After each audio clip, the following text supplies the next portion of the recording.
저도 우리 성도님들도 함께 주의 말씀 앞에 섰습니다. 말씀을 들을 때 말씀이 들리게 도와주시고, 또 말씀을 들으면 말씀이 묻게 도와주시고, 또 말씀이 삶으로 가져가 말씀의 좁은 대로 주시고, 들리는 말씀대로 오말 오삼이 되어지는 은혜가 있게 도와주옵소서. 감사와 찬양을 드리며 예수 그리스도 이름으로 기도드렸습니다. 아멘. 어떻게 이럴 수가 있을까?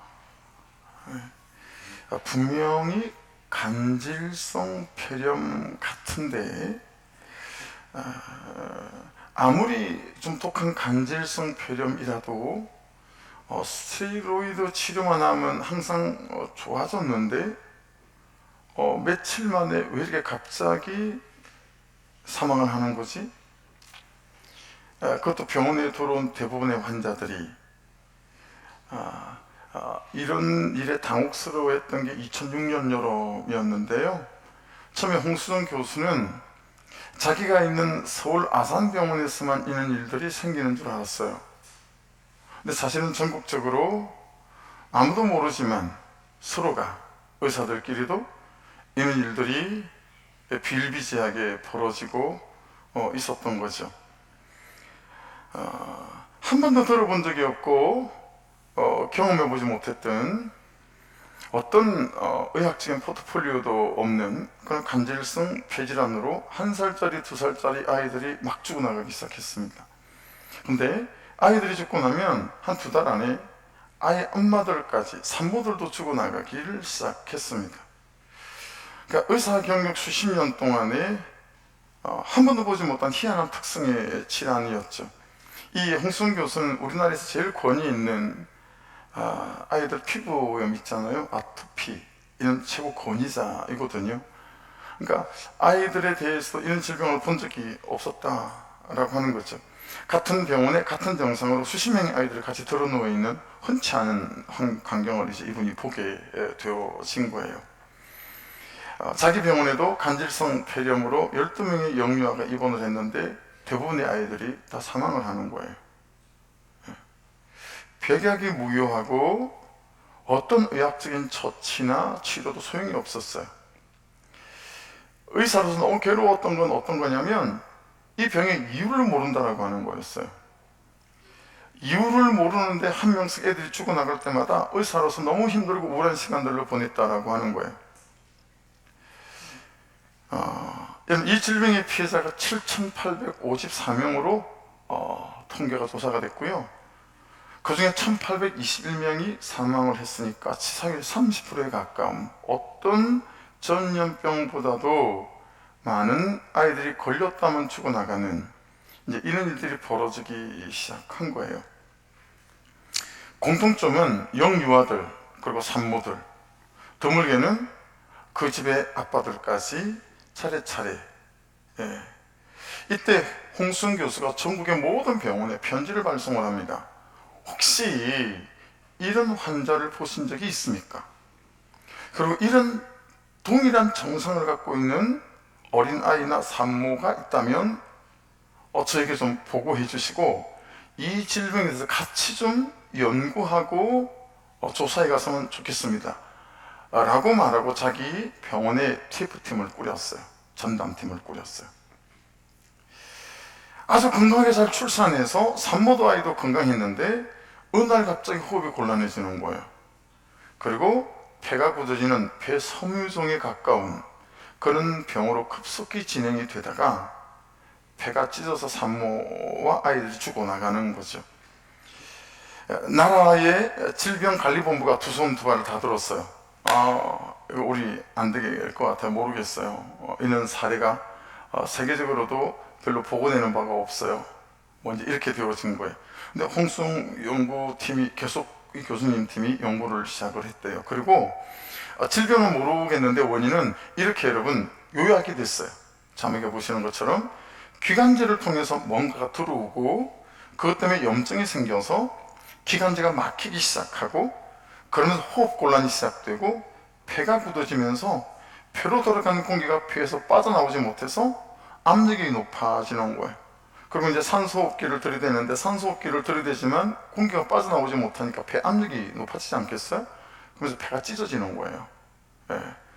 더 큰 문제는 전염병처럼 아이가 죽고 나면 몇 달 지나지 않아 산모가 죽고 아이 아빠까지 죽는 경우가 생긴다 라고 하는 거예요. 전염병처럼. 그래서 홍순 교수의 이 결론이 나왔습니다. 뭔지는 모르겠는데 분명한 것은 공중에 떠다니는 그 어떤 것이 문제인 것 같다. 그게 떠다니다가 이 기관지로 침투해서 이런 병을 일으키는 것 같다. 근데 여러분, 이 병의 원인이 뭐였냐면 우리가 세상이 정말 떠들썩했던 가습기 살균제 때문이었어요. 이 가습기를 살균하는 살균제, 특히 옥시에서 나오는 그 제품이 이렇게 수많은 아이들과 산모들을 죽게 만들었어요. 이 사연들을 이렇게 다 보면요, 정말 안타까운 사연이 많아요. 쌍둥이가 죽고 2달 뒤에 아내가 죽고 자기도 똑같은 짐에 걸린 사람도 있고요. 이 사연을 읽어보면 기가 막혀요. 기가 막혀요. 근데도 이 옥시 회사가 이걸 잘 보상을 안 했거든요. 김현장 제일 좋은 변호사 회사에다 맡겨가지고요, 리오넬라균, 우리 여름에 아이콘 많이 켜면 그런 세균 있잖아요. 리오넬라균. 이거는 딱 고정되어 있는 물에서만 나오는 세균이거든요. 근데 가습기는 아무리 안 돼도 2, 3일에 한번 물을 바꾸잖아요. 그런 환경에서는 절대 리오넬라균이 나올 수가 없다라는 거예요, 모든 의사들이. 근데 김현장 변호사들은 리오넬라균이다. 이래서 이 찢어지는 사연들을 갖고 있는 사람들에게 제대로 보상도 하지 않았던, 이게 가습기 살균제로 인한 거였었어요. 이 사건과 이렇게 관심이 생겨서 막 자료들을 보면서 참 이게 쟤와 너무 닮아있다 이런 생각했어요. 쟤와 너무 닮아있다. 공중에 떠다니는 그 무엇이 문제다. 그럼 쟤는 우리 마음에 떠다니지 않습니까? 그렇죠? 우리 생각에 떠다녀요. 우리 감정에 막 떠다니지 않습니까? 기관지를 통해서 뭔가가 들어오는 것처럼, 그것 때문에 염증이 생기고 기관지가 막히는 것처럼 제가 들어오면 우리와 하나님의 관계가 막히죠. 그리고 내 삶이 막혀요. 그리고 주변 사람들과의 관계도 막혀요. 그렇죠? 그리고 죄는 나만 죽이지 않죠. 반드시 가정이든 함께 살아가는, 사랑하는 사람들을 함께 죽여가죠. 가정이 깨어지게 만들고 부부관계가 깨어지게 만들고, 그것이 죄가 가지고 오는 그런 정상들입니다. 문제는 가습기 살균제가 문제다, 이것이 알려진 2011년 이후로 정부에서 모든 이 제품들을 수거에 들어가고, 그리고 이 제품들을 만들어내지 못하게 만든 뒤부터 이런 환자는 한 명도 발생하지 않았다라고 하는 것입니다. 그런데 죄는 그렇지가 않다라는 거예요. 죄는 아직도 계속 나를 죽이고, 그를 죽이고, 우리를 죽이고, 가정을 죽이고, 공동체를 죽인다. 하나님과 나와 관계를 죽인다 라고 하는 거죠. 홍순 교수님께서 하신 말인데, 앞서 세상을 떠난 환자들의 희생이 없었으면 지금도 답이 안 나왔을 수 있어요. 젊은 시절엔 제가 환자를 고친다고 생각하고 목이 빳빳했죠. 하지만 지금은 달라요. 환자가 선생님이에요. 이분에 대한 기사는 거의 다 찾아본 것 같아요. 근데 이 말이 되게 와닿았어요. 환자가 선생님이에요. 여러분, 우리의 환자는 우리의 지나온 삶이 아닐까요? 우리의 지나온 삶을 들여다보면 오늘 내가 받았던 삶의 결론들도 볼 수 있고, 오늘 이후에 내 삶이 어떻게 전개될지도 좀 보이고, 그리고 훨씬 더 지나온 내 삶을 돌아보며 앞으로 내 삶은 이리 살지 않아야 되겠다라고 하는 어떤 새로운 선택과 결정들을 할 수 있지 않겠는가 라고 하는 거죠. 홍순 교수가 죽어간 환자들의 몸을 연구해서 이후에 그런 환자를 고쳐낸 것처럼, 우리는 지나온 나의 죄된 삶을 보고 이후의 나의 삶을 감격으로 살아낼 수 있지 않겠는가 라고 하는 거죠. 홍순 교수의 또 다른 말이에요. 1년이면 우연일 수 있지만 2년이면 얘기가 다르죠. 결정적인 인과관계를 보여주는 것 아닐까요? 이게 왜 이 얘기가 나왔냐면, 여러분, 이 김앤장 이 변호사들이 계속 이 얘기를 하는 거예요. 여러분, 이 제품이 옥시싹싹 가습기 당번이라고 하는 제품이거든요. 이 제품을 가지고 이 변호사들이 뭐라고 얘기하냐면, 리오넬라균 때문이다, 이 제품에 문제가 있어 그런 게 아니고, 이제 그러니까 의사들이, 홍순 교수가 1년이면 그럴 수 있다고 생각할 수 있겠으나 2년, 3년, 한 사람, 두 사람, 세 사람 죽었으면 그럴 수도 있겠으나 이게 10사람, 20사람이고 이게 어느 한 병원에서만 그럴 때면 그럴 수 있겠지만 모든 가정에서 전국적으로 일어난 일들인데 어떻게 그렇게 말할 수가 있냐라고 하는 거죠. 그러니까 여러분, 한 번 그러면 우연일 수 있지만 2년, 3년, 우리는 수십 년이잖아요.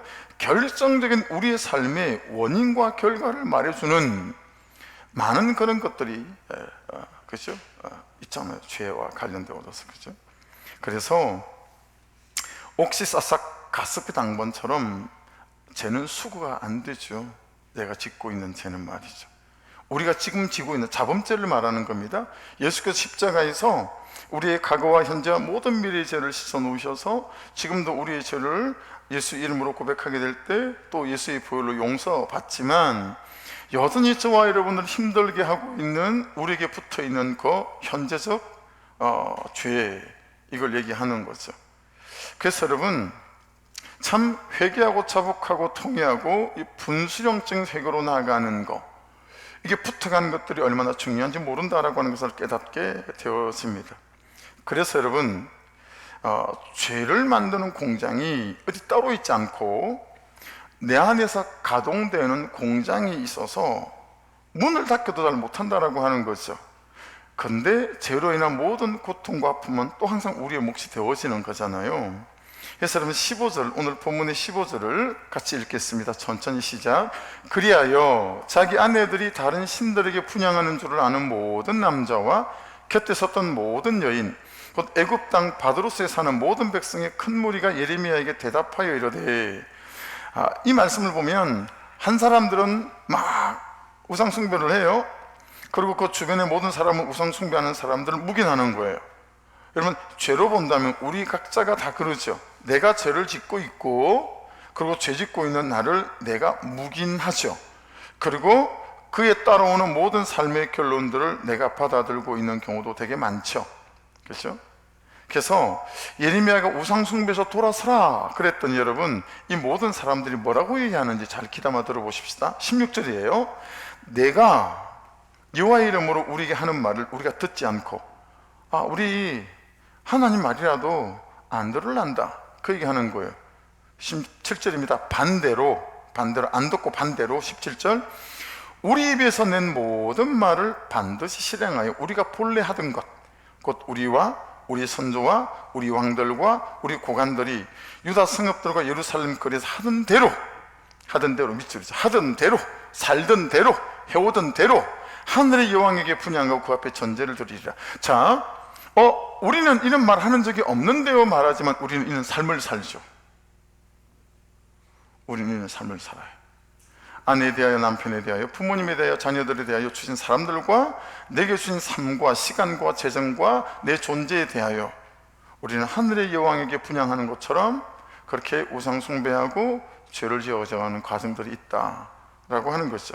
자, 왜 이 사람들이 하나님의 말씀에도 불구하고 우리 그렇게 안 살 건데, 근데 우리 반대로 살 거야, 왜 그러냐면, 그때는, 우상을 섬길 때는 우리가 먹을 것이 풍부하며 복을 받고 재난을 당하지 아니하였더니, 자, 사실인지 아닌지는 따져봐야 되겠으나 어쨌든 지금 말을 그렇게 해요.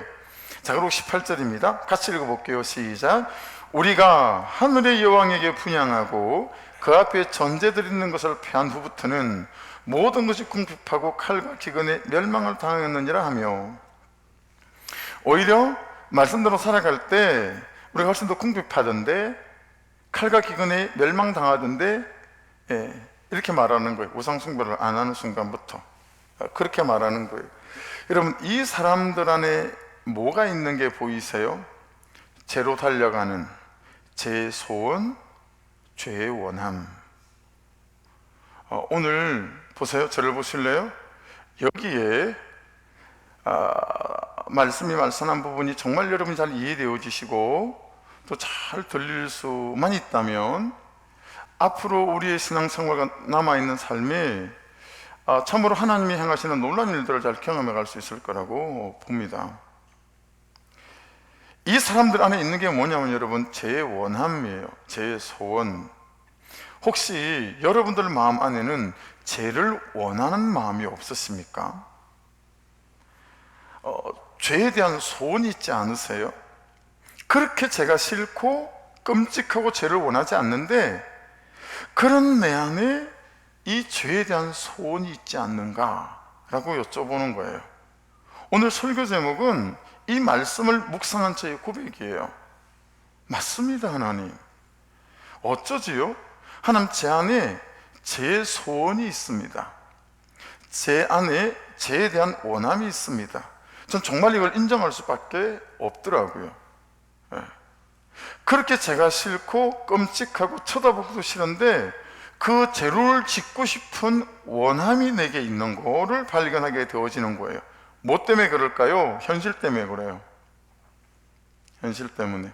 참 꼴보기 싫은 저 사람.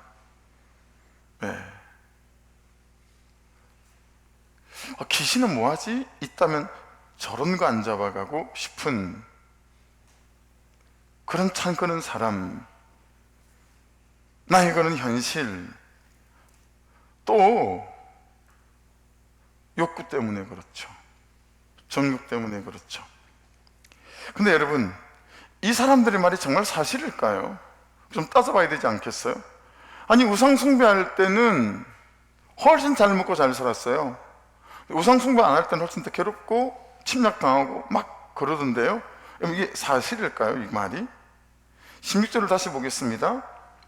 내가 여호와의 이름으로 우리에게 하는 말을 우리가 듣지 아니하고 반대로 옛날에 하던 대로 하고 살 겁니다. 그러니까 여러분, 이게 사실이 아니라 그들 안에 있는 제 소원과 제 원함대로 그들이 살고 싶어서 하는 그런 핑계다라고 하는 것들을 알 수 있어요. 18절에 보시면 우리가 하늘의 여왕에게 분향하고 그 앞에 전제드리는 것을 패한 후부트는 이라고 되어져 있잖아요. 이런 때가 남유다에 있었어. 요시야 왕이 개혁을 일으켰을 때. 우리 예레미야를 봐오는데 여러분, 느부갓네살 바벨론에게 예루살렘이 멸망당하고 난 다음에 총독을 세운 사람이 그다리아였잖아요. 이스마엘에게 암살당해 죽었지만, 근데 그다라의 할아버지가 사반이었어요. 이 사반이 성전 수리하려고 요시야 왕이 명령해서 수리하려고 하다가 말씀 두루마리를 발견하잖아요. 그 말씀 두루마리를 요시야 왕이 읽고 동의하고 자복하며 개혁을 시작하거든요. 자기의 어머니조차 이 하늘의 여왕 우상 숭배하는 걸 알게 되어져서 여러분, 왕후의 자리에서 어머니까지 패버려요. 모든 우상을 가루를 만들어서 분쇄시켜요. 근데 그렇게 막 개혁을 해나갈 때쯤에 머깃도라는 전쟁터에서 전쟁을 하다가 너무 어이없게 죽어버려요. 이런 일들을 보고 하는 얘기예요. 그렇게 뜻대로 살아가려고 하는데 그게 잘 안 되던데요? 이런 거죠. 그들의 한 번의 실패를 그들은 자신들의 제 소원대로 살고 제 원함대로 살아가는 기회로 쏜다라고 하는 거예요. 자, 우리 얘기해 볼게요. 우리 중에 말씀대로 살아보려고 한번 결단해 보지 않은 사람 아무도 없으시죠? 수십 번은 있을 거요. 정말 말씀대로 이번에는 살아야 되겠다. 근데 여러분, 그 결단대로 금방 현실이 따라주시던가요? 좀에 그런 일이 금방금방 잘 안 일어나지 않던가요? 한다고 하는데 여전히 현실은 그 사람은 그 문제와 사건은 그대로 아니던가요? 아니면 더 힘들어지고 더 어려워지는 경우도 있지 않던가요? 받아내도 소용이 없고 그는 나보다 옳투다를 해도 언제 이게 역사가 나타날지도 모르겠고 순종해도 되는 게 하나도 없는 것 같고, 그래서 그랬던 경험을 그 기회로 삼아 이제는 내 뜻대로 내 소원대로 나의 제 원함대로 살아가는 핑계로 삼는 성도들이 교회 안에 너무 많다. 라고 하는 거예요. 다 해봤대요. 그러니 다시 그 말을 끊이지 말라는 거예요. 목사님, 제가 해봤거나 우리 아내가 하는 걸 봤거든요. 안 되던데요. 그러니 우리 그냥 살던 대로 삽시다.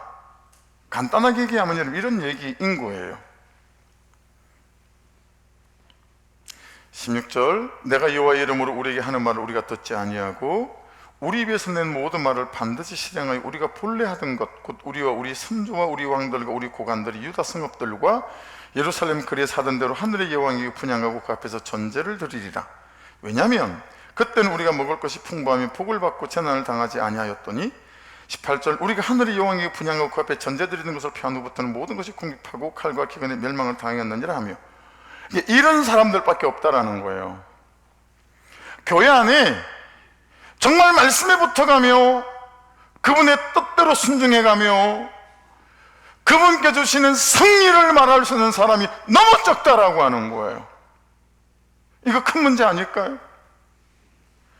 여러분 28절로 가보겠어요. 28절, 그런즉 칼을 피한 소수의 사람이 애굽 땅에서 나와 유다 땅으로 돌아오니 애굽 땅에 들어가서 거기서 머물러 사는 유다의 모든 남은 자가 내 말과 그들의 말 가운데서 누구의 말이 진리인지 알리라. 극히 소수의 사람만 말씀대로 살았을 때 하나님이 어떻게 역사하셨는지를 말할 수 있는 사람은 소수라는 거예요. 이 싸움을 여러분 우리가 지금 해야 된다라고 하는 거예요. 이 싸움을 말씀대로 사니까 하나님이 역전을 주고 역사를 일으키띠라. 이 말하는 사람이 많아야 되는데 다 여기저기 엎어지고 자빠진 사람들밖에 없어서 별거 없어 해봐도 별거 없어, 이런 사람들이 너무 많더라는 거예요. 예. 여러분의 신앙을 따라서 현실이 따라오는 사람이십니까? 여러분은 아니면 현실에 그냥 신앙이 따라가는 사람들이십니까? 창세기 4장 7절 개역 한글인데 같이 읽어볼게요. 따박따박 같이 읽어보겠습니다. 자, 자막을 보시고 시작. 내가 선을 행하면 어찌 낯을 들지 못하겠느냐? 선을 행치 아니하면 죄가 문에 엎드러니니라. 죄의 소원은 내게 있으나 너는 죄를 다스릴지니라. 다시 한번 읽겠습니다. 자막을 쳐다보고 있습니다. 시작. 내가 선을 행하면 어찌 낯을 들지 못하겠느냐? 선을 행치 아니하면 죄가 문에 엎드러지느니라. 죄의 소원은 내게 있으나 너는 죄를 다스릴지니라. 보세요. 분명히 뭐라고 말씀하고 있냐면 우리 안에 죄의 소원이 있다라는 거예요. 자, 이건 이제 해석하는 게 두 가지 방식인데요. 죄가 문 앞에 엎드리고 있대요. 그래서 내가 죄를 짓는 거다, 이렇게 해석하는 일단의 학자들이 있고요. 어떤 사람들은 여기서 스물스물 죄 냄새가 나요. 내 안에서 스물스물 죄 냄새가 나서 이 사단은 너무 냄새를 잘 맡아요. 그래서 문 앞에 엎드리고 있는 거예요. 죄만 짓기를 삼키려고. 전 두 가지 다가 해당이 된다라고 이해합니다. 여러분, 더 정확하게 말하면 우리 안에 죄를 원하는 마음이 있고 우리 안에 죄의 소원은 생기는 거다라고 하는 거예요. 생기는 거다. 여러분, 우리 안에 죄를 원하는 마음이 멀쩡하다가도, 여러분 얘기고 제 얘기예요, 불현떡 갑자기 슬그머니 이 죄에 대한 욕구가 생긴다라고 하는 거예요. 바람이 썩 불어오는 순간, 가을이라고 낙엽이 진다고, 겨울이란 눈이 온다고, 없던 마음에 불쑥 이 죄를 원하는 마음이 생겨나기 시작하는 거예요. 그래서 여러분, 앞에 있는 말씀을 다시 한번 볼게요. 창세기 4장 7절. 자, 자막을 보세요. 내가 선을 행하면 어찌 낯을 들지 못하겠느냐? 선을 행치 아니하면, 두 군데나 if 구절이 조건문이에요. 그렇죠? 선을 행치 아니하면 죄가 문에 엎드리느니라. 조금 잘 안 들으면 어려울 수 있으니까 잘 한번 들어보십시오. 너무 쉬운 얘기니까. 여러분, 내 마음 안에 음란에 대한 제 소원이 생기는 이유는 성적인 결핍의 문제가 아니고, 내 마음 안에 인정 중독에 대한 제 소원이 생기는 이유는 인정받지 못하는 삶의 결핍이 문제가 아니라는 거예요. 야, 언제까지 옛날에 그때 그 추억을 가지고 와서 그것 때문에, 그때 받은 상처 때문에, 그때 그 일 때문에, 그 사건 때문에, 그 사람 때문에 라고 말하며 여전히 내 안에 일어나는 제 소원과 제 원함을 방치해서 그 제가 원하는 대로 제 소원대로 죄를 짓고 살 거니? 라고 말씀하고 있는 거예요. 여러분, 이 말씀을 보면 선을 행치 않는 삶이 제 소원을 마중 나가게 되고 죄에 대한 원함이 발동, 시동이 걸린다라는 얘기예요. 자, 그러면 중요한 건 뭐예요? 선, 야타브가 뭐냐라고 하는 거예요. 이 선을 행치 아니함, 이거 설명 들어볼게요. 여러분이 어느 카페에 들어갔어요. 정말 딱이에요. 평소에 너무 내가 가고 싶어 했던 거는 딱 카페예요.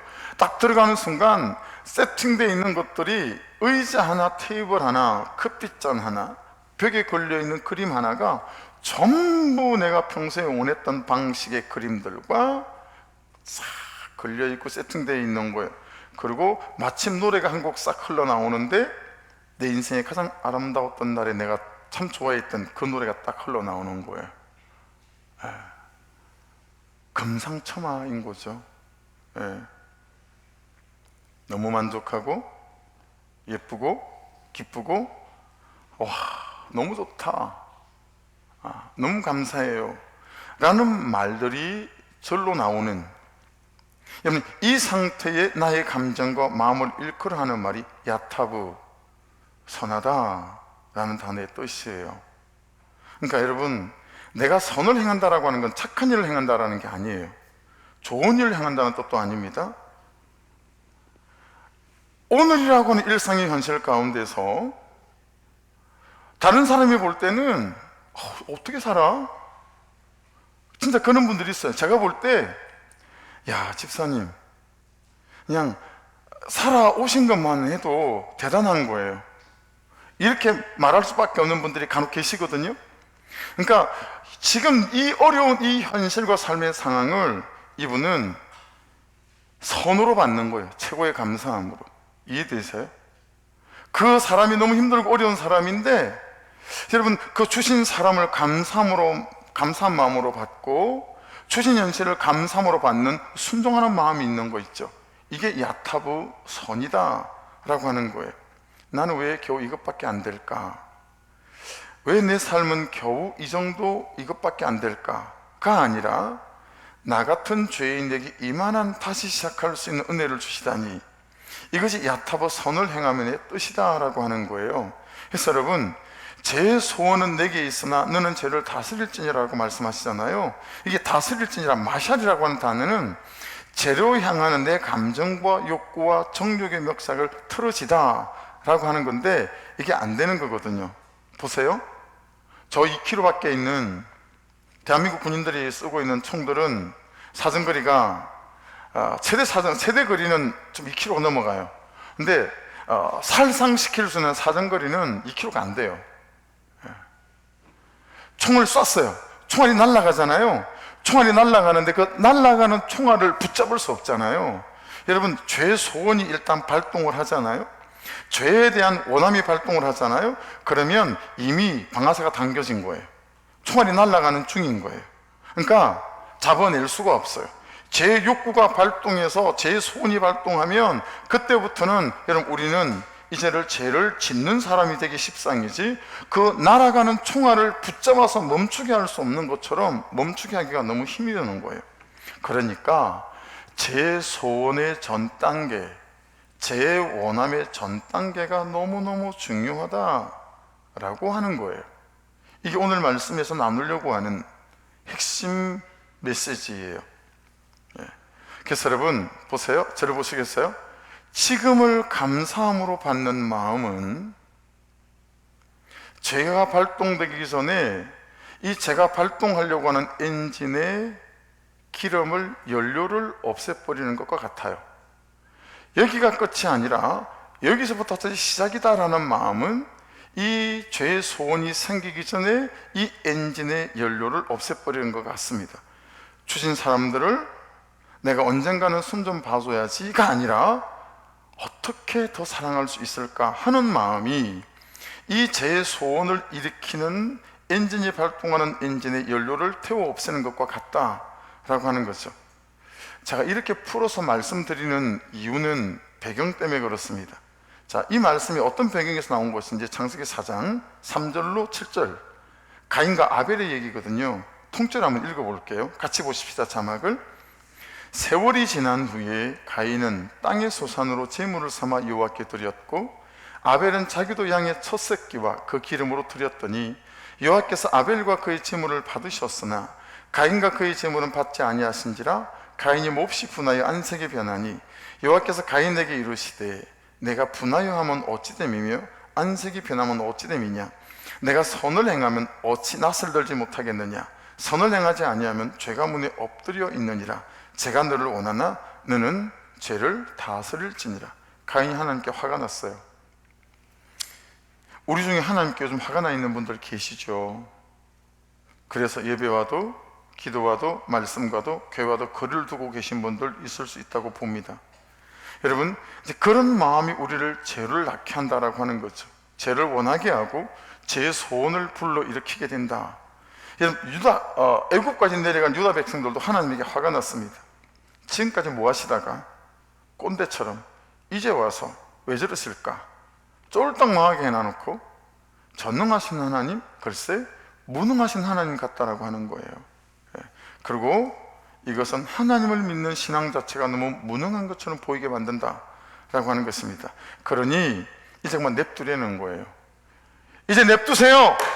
내 제 소원대로, 나의 제 원함대로 살겠습니다 라고 하는 거죠.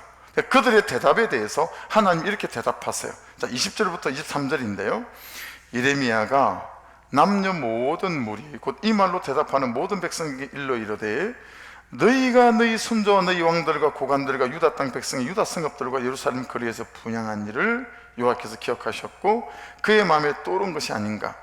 여호와께서 너희 악행과 가증한 행위를 더 참을 수 없으셨으므로 너희 땅이 오늘과 같이 항폐하며 놀램과 저주거리가 되어 주민이 없게 되었나니. 그들이 해석한 것과 하나님 말씀하신 게 전혀 다르죠. 23절은 같이 읽어볼게요. 23절 같이 읽습니다. 시작. 너희가 분향하여 여호와께 범죄하였으며 여호와의 목소리를 순종하지 아니하고 여호와의 율법과 벽구와 여러 선거대로 행하지 아니하였으므로 이 재난이 오늘과 같이 너희에게 일어났느니라. 여러분, 많은 그리스도인들이 하나님의 침묵을 허락으로 오해하시는 것 같아요. 여러분, 하나님이 침묵하신다고 허락하신 게 아닙니다. 하나님이 허락하신 회개할 기회이고 돌아서라는 메시지인 거죠. 근데 죄를 짓고 있는데 계속 냅두는 거예요. 그걸 허락이다라고 생각하시면 곤란하다라고 하는 거죠. 그 하나님의 침묵이라고 하는 은혜 때를 놓치고 하나님이 사건으로 삶에 찾아오시면 우리는 그때 유다 백성들처럼 아니요, 하나님 소용없던데요, 그런 데라는 거예요. 믿어봐도 별 수 없고요, 기도해봐도 별 거 없던데요, 말씀을 따라가는 삶 그거 그냥 부담 그 이상도 그 이하도 아니던데요, 이런 거죠. 네. 그래서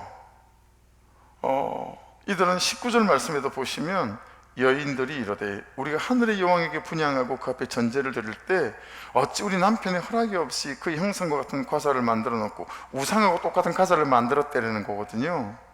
그리고 전제를 드렸느냐, 이거 지금 여러분 모세궁에 있는 대로 말하는 거예요.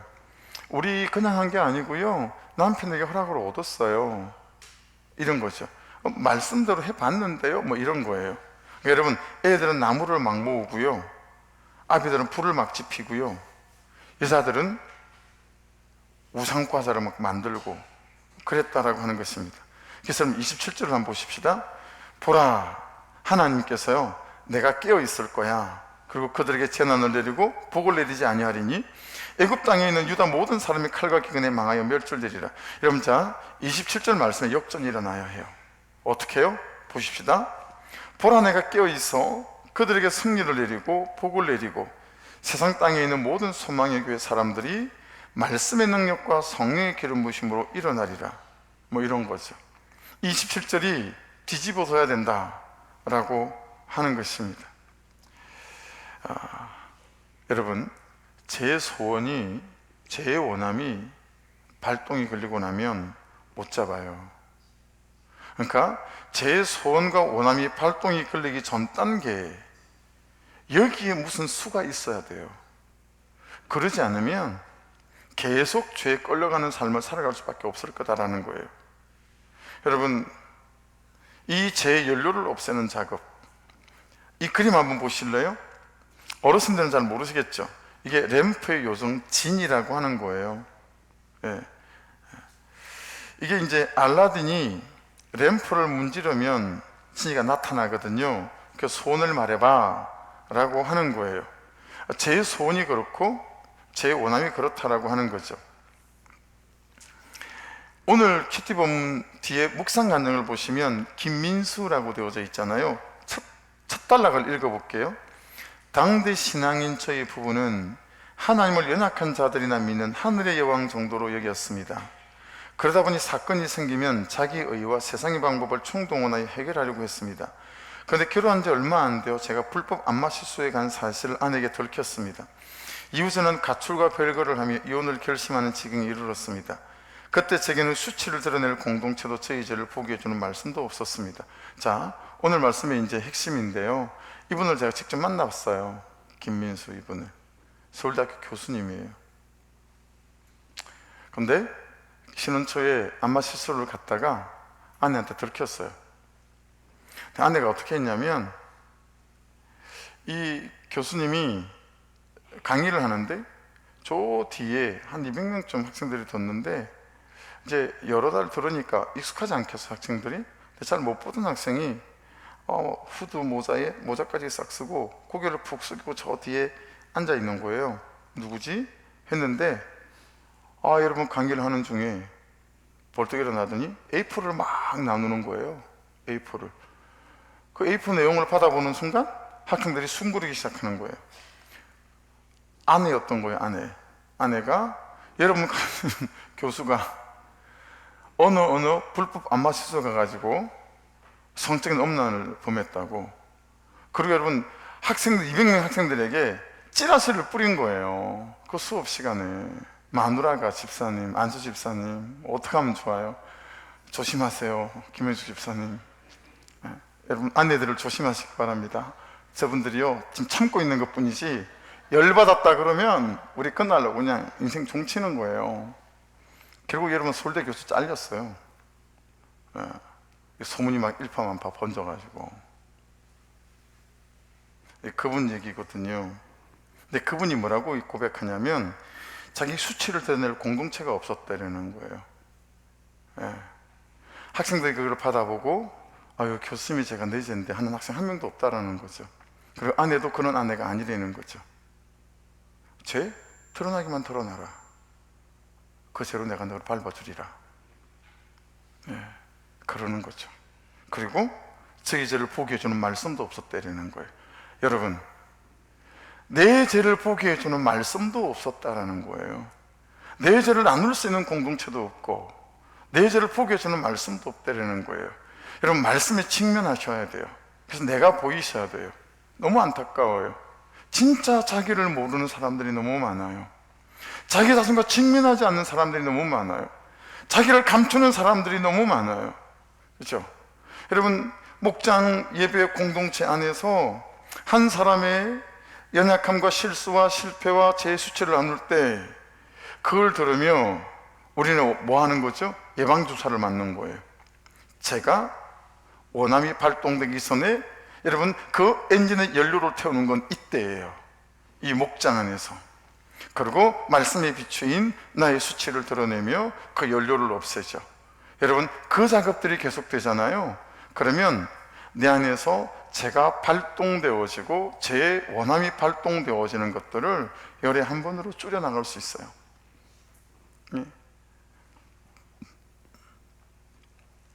스가랴 10장 1절인데요 비를 구하면 소낙비를 주리라. 이때는 이스라엘이 비가 오는 우기 때이기 때문에 기도 안 해도 비가 와요. 마땅해도 당연해도 너희들은 기도해야 된다라는 말씀이거든요.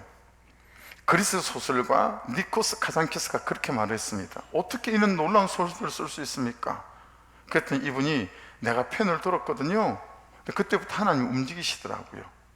여러분, 하나님 계속 제 소원과 제 원함이 제게 있어서 이게 발동이 걸리면 이 욕구를 주체할 수가 없는데, 이제는 이 니코스 카잔키스가 펜을 들었더니 하나님이 쓰셨어요 라고 고백하는 것처럼, 하나님 더 이상 목장 공동체에서 삶의 나눔이 없는 신앙생활을 하지 않기로 결정해보는 은혜가 있기를 주의 이름으로 축복합니다.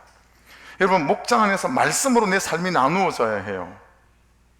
말씀으로 내 삶을 나누며 나의 숨어있는 내 삶과 가면 쓰고 살아가는 내 심령들이 토해져야 해요. 그래야 제 소원과 제 원함의 엔진의 연료들이 제거될 수 있어요. 여러분, 예레미야 32장 38절로 40절인데 같이 천천히 읽어보겠습니다. 시작. 그들은 내 백성이 되겠고 나는 그들의 하나님이 될 것이며 내가 그들에게 한 마음과 한 길을 주어 자기들과 자기 후손의 복을 위하여 항상 나를 경외하게 하고 내가 그들에게 복을 주기 위하여 그들을 떠나지 아니하리라는 영원한 언약을 그들에게 세우고 나를 경외함을 그들의 마음에 두어 나를 떠나지 않게 하고. 하나님이요, 네가 지금부터 내 백성이야. 그리고 나는 너희 하나님이 될 거야. 이건 하나님이 결심하신 거예요. 여러분이 결심한 게 아니라 하나님이 결심하신 거예요. 자, 하나님이 결정을 딱 했어요. 결정을 했는데 이 결정을 정말 하나님께서 온전하게 지키고 싶고, 그리고 이 결정대로 하나님의 백성들이 우리가 잘 따라오길 원하시는 거예요. 그래서 이 결정을 위해서 하나님이 결정한 4가지 결정이 더 있어요. 그래서 보십시오, 자막을. 이 결정을 위한 결정 4가지가 있어요. 첫째가 뭐예요? 39절. 내가 그들에게 한 마음과 한 길을 주어. 여러분, No money, no spec, only Jesus. 돈이 길이 아니에요. 스펙이 길이 아니에요. 예. 여러분, 우리 자녀들에게 스펙을 길러주기 위한 이 바보 같은 부모의 역할들을 그만둘 수 있기를 정말 부탁을 드립니다. No money, no spec, only Jesus예요. 예수 그리스도 그분이 한 길밖에 안 줬대요. 내가 그들에게 한 마음과 한 길을 주어. 야, 이제부터 넌 내 백성이야. 그리고 난 네 하나님이야. 무슨 뜻이에요? 내가 책임질 거야. 이 뜻이잖아요. 야, 넌 내가 책임져. 어떤 일을 써낸다고 내가 너를 책임질 거야. 이 얘기잖아요. 근데 우리는 그 길을 버리고 계속 머니, 스펙, 이거 쌓는 것에 인생을 우리 자녀들이 걸고, 우리 부모들은 잘했다 칭찬하며 아이들의 스펙을 갖추기를 원하는 거예요. 근데 성경은 야, 내가 책임질게. 그리고 그 길은 한 가지밖에 없어. 이게 하나님 그분께서 당신의 결정을 지키기 위해서 주신 4가지 결정 중에 첫 번째예요. 두 번째는 뭐예요? 자기들과 자기 후손의 복을 위해 항상 나를 경외하게 하고 하나님을 경외하는 것. 세 번째는 뭐예요? 내가 그들에게 복을 주기 위하여 그들을 떠나지 아니하리라는 영원한 언약을 그들에 세우고 하나님을 떠나지 않는 말씀이신 하나님 앞에서 내 삶을 가져가는 삶. 그 네 번째는 뭐예요? 나를 경외함을 그들의 마음에 두어 나를 떠나지 않게 하고.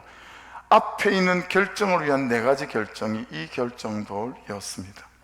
그래서 여러분, 소망의 교회를 예배하고 섬기시면서 목장에 빠지지 않는 이 은혜가 있었으면 좋겠어요. 그리고 거기에서 내가 다루어지고 내 삶이 다루어지고 그의 죄와 그의 실수와 수치를 들으며 나의 죄를 보고, 그러면 내 안에 있는 제 소원과 제 원함의 연료들을 여러분 다 태우셔서, 여러분 방아쇠가 당겨진 다음에 날아가는 총알을 잡을 수 없듯이 제 소원의 발동이 걸리면 한 잔 마셔야 되겠다 싶으면 주체 잘 안 되죠. 한 대 펴야 되겠다. 그러면 여러분 주체하기 어려워요. 그쵸, 집사님? 아멘. 이렇게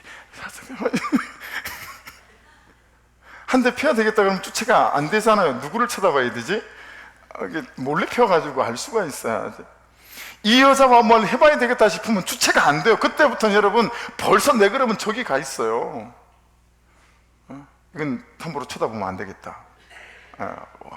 먼 산을 찾아가야 돼. 그럼 오늘 이 본문의 메시지가 되게 우리한테는 중요한 메시지인 것 같아요. 그렇지 않아요?